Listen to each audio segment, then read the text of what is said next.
जय जगन्नाथ बंधुगण। आज महाप्रभु श्री जगन्नाथंकर 56 भोग विषय जानिबा।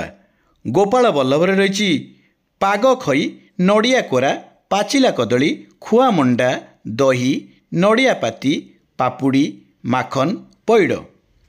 सकाळ धूप भोगर रही अदा पाचिड़ी बिरी कांति कौल पुरी सान कांति चंडमाठ पुड़ी हंस केली काकतुआ झिल्ली एंडुरी साग थाली खेचुड़ी महादेई टाकुआ कानिका।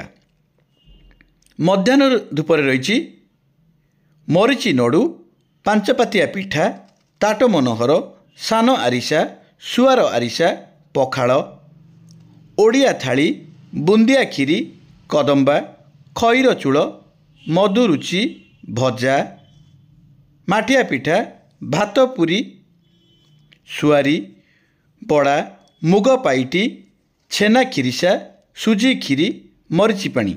संध्या धूपर रही चढ़ई नेदा सुआर मनोहर पारिजात मांडुओ केली कौलपुरी पुरोडास चकी अंबालू खुदु पिता थाली अन्न।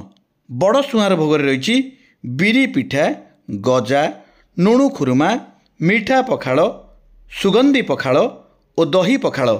यही भली भावरे महाप्रभु श्री जगन्नाथंकर 56 भोग विषय आपण मैंने जानिले। जदि मो भिडियोटी आपण मानकु भल लागुथाए तेबे गोटे लाइक करंतु। पुणी आमे माने देखाबा नेक्स्ट वीडियो रे। रहिली जय जगन्नाथ।